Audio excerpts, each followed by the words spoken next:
दोस्तों नमस्कार, मेरा नाम विशाल गौतम, स्लीपियस वेलनेस हरिद्वार फाइटर।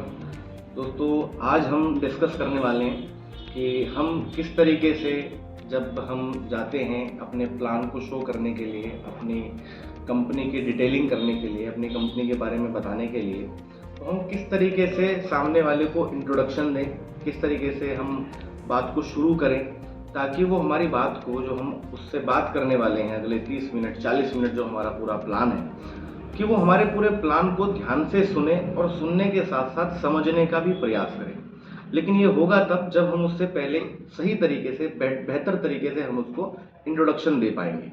क्योंकि जब हम जाते हैं तो हमारे हाथ में बैग होता है और जाते ही अगर हम बैग उसकी टेबल पर रखेंगे, रखने के बाद हम फोल्डर निकालेंगे तो सामने वाले के दिमाग में बहुत सारी इमेजेस बन जाती हैं, नेगेटिव इमेजेस बन जाती हैं। तो वो नेगेटिव इमेजेस ना बने उसके लिए हम देखते हैं कि किस तरीके से हम सामने वाले को इंट्रोडक्शन दें। तो दोस्तों शुरू करते हैं। आप इसको नोट भी कर सकते हैं, आप इसको अपनी डायरी में प्रॉपर तरीके से इसके नोट्स बना सकते हैं ताकि भविष्य में जब हम इंफॉर्मेशन देने जाएं तो हमारे पास बेहतर से बेहतर रिजल्ट हमारे हाथ लगे। दोस्तों शुरू करते हैं। मैं बिल्कुल धीरे धीरे अपने शब्दों को आप तक डिलीवर करूंगा, तो आप ध्यान से सुनिएगा और समझिएगा।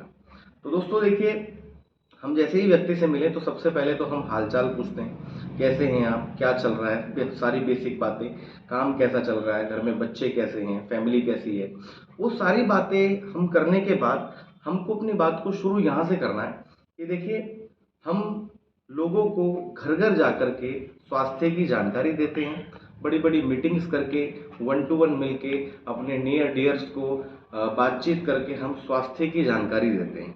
और जैसे ही स्वास्थ्य की बात आती है तो इंसान का दिमाग तुरंत बीमारियों की तरफ चला जाता है। और ये बात आप भी बहुत अच्छी तरीके से जानते होंगे।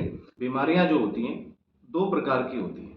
पहली वो जो किसी न किसी बैक्टीरिया या किसी वायरस की वजह से हो जाती है, जैसे कि हैजा, चेचक, मलेरिया, प्लेग। बट हम आज अगर देखें तो हमारी मेडिकल साइंस हैं, हमारे डॉक्टर्स हैं, उन्होंने इन बीमारियों पर पूरी तरीके से कहीं ना कहीं कंट्रोल किया हुआ है। उनको पूरी तरीके से आज वैक्सीनेशन अवेलेबल है और हमें थैंक्स भी करना चाहिए अपनी मेडिकल साइंस का और अपने डॉक्टर्स का। बट दूसरी बीमारी वो होती है जो हमारे गलत खान पान से, हमारी जीवन शैली की वजह से फैल जाती है, जैसे कि बीपी, शुगर, अस्थमा। और आज अगर हम इन बीमारियों की बात करें तो इन बीमारियों को जानने के लिए ऐसा नहीं है कि हमारा डॉक्टर का होना ही बहुत ज़्यादा ज़रूरी है। क्योंकि पुराने टाइम में अगर हम थोड़ा सा जाएंगे, पुराने टाइम के थोड़ा सा बैक अगर हम जाएं और बैक जा करके थोड़ा सा सोचें, तो आप देखोगे, आप पाओगे कि ज़्यादातर इलाज जो होते थे वो घरों के अंदर ही हो जाया करते थे, होम रेमेडीज़ के माध्यम से। मानो चोट लग गई तो दादी नानी हल्दी का लेप लगा दिया करती थी, खांसी में काढ़ा दे दिया करती थी, बुखार में अदरक का अर्क दे दिया करती थी। सर आप मुझे बताओ, क्या जो हमारी दादी नानी थी क्या वो डॉक्टर थी? सामने वाला बोलेगा नहीं। बट कहीं ना कहीं हमारी दादी को, हमारी नानी को उन सभी होम रेमेडीज की, घरेलू नुस्खों की जानकारी थी, आयुर्वेद की जानकारी थी। बट अगर हम आज की बात करें, आज की कंडीशन की बात करें, तो आज आप देखोगे रातों रात हार्ट अटैक हो रहे हैं, रातों रात किडनी फेल हो रही है, रातों रात लीवर डैमेज हो रही है। ऐसी स्थिति है कि बंदा सुबह ठीक रहता है, शाम को सडन पता चलता है कि अब वो हमारे बीच में नहीं है। ऐसी स्थिति हो गई है। और यही कारण है कि हमारा जो देश है, भारत देश, पुराने समय में वीरों का देश कहा जाता था, वीरों का देश इसको कहते थे। बट आज इसको कहीं ना कहीं बीमारों की राजधानी बोला जाता है। तो ऐसी स्थिति में, ऐसी कंडीशन में मेरा आपसे सर सवाल है, मेरा आपसे एक क्वेश्चन है, सर क्या हम अपने देश को स्वस्थ नहीं रखना चाहेंगे?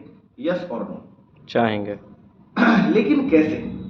उसके लिए कहीं ना कहीं सबसे पहले दोस्तों हमें खुद को स्वस्थ करना पड़ेगा, अपने घर परिवार को स्वस्थ करना पड़ेगा, आस पड़ोस मोहल्ले समाज को हमें स्वस्थ करना पड़ेगा। और इसी मुहिम, इसी विचारधारा के साथ अगर हम काम करेंगे तो एक दिन पूरा का पूरा हमारा देश कहीं ना कहीं स्वस्थ हो जाएगा। तो माय डियर फ्रेंड, अगले 10 से 15 मिनट हम इसी टॉपिक पर, इसी सब्जेक्ट पर कि हम अपने देश को कैसे स्वस्थ रख सकते हैं, हम लोग बात करना चाहेंगे आपसे। आप मुझे बताइए सर, क्या बातों को शुरू किया जाए? जी। तो दोस्तों अगर आप इस तरीके से अपना इंट्रोडक्शन देते हैं, फोल्डर निकालने से पहले ये बातें, ये 1 मिनट की बातें सामने वाले को डिलीवर करते हैं तो वो आपको 100% बोलेगा कि आप प्लीज़ मुझे बताइए कैसे हम अपने देश को स्वस्थ कर सकते हैं। और आप 10 मिनट बोलेंगे और पता भी नहीं चलेगा कि 1 घंटा वो आपकी बातों को सुनेगा। ये सिर्फ जो कमाल होगा, ये कमाल जो होगा ये इस इंट्रोडक्शन से होगा, इन बातों से होगा। तो दोस्तों, इन सब चीज़ों को, इन सब बातों को आप अपने प्लान में ऐड करें, लोगों को डिलीवर करें और अपने प्लान को बेहतर तरीके से दमदारी के साथ आप अपने प्लान को शो करें इन बातों के साथ। तो दोस्तों, इन्हीं बातों के साथ मैं भी अपनी बातों को विराम देना चाहूँगा। तो इन्हीं बातों के साथ मैं अपनी बातों को विराम देना चाहूँगा और जिस तरीके से ये इंट्रोडक्शन की हमने बातें करी, इसी तरीके से नेक्स्ट वीडियो हम ज़रूर बनाएंगे आप सभी लोगों के लिए। आप कमेंट कर सकते हैं, कमेंट में बता सकते हैं कि आपको जो हमारा प्लान है, बिजनेस प्लान है, हेल्थ पार्ट है, क्लोजिंग पार्ट है, इन सब की वीडियो अगर आप चाहते हैं तो आप ज़्यादा से ज़्यादा कमेंट करें और कमेंट करके बताएं कि आपके लिए फिर हम ज़रूर वीडियो को बनाएंगे। और इसी तरीके की वीडियो को जो है देखने के लिए, सुनने के लिए, समझने के लिए आप मेरे चैनल को सब्सक्राइब कर सकते हैं, बेल आइकन को प्रेस कर सकते हैं ताकि जो भी वीडियो इस चैनल के माध्यम से बने वो आप तक सबसे पहले पहुंच सके। और आप तक सबसे पहले वीडियो पहुंचेगी तो आप अपने बिजनेस में इन वीडियोस के माध्यम से, इन नॉलेज के माध्यम से आप अपने बिजनेस को ग्रोथ कर सकते हैं, बिजनेस को बढ़ा सकते हैं। तो इन्हीं बातों के साथ साथ दोस्तों, आप सभी को मेरा दोबारा से नमस्कार, धन्यवाद, thank you, thank you, thank you very much. हम जल्द मिलेंगे नेक्स्ट वीडियो में। Wish you all the very best and go diamond. शुक्रिया, थैंक यू।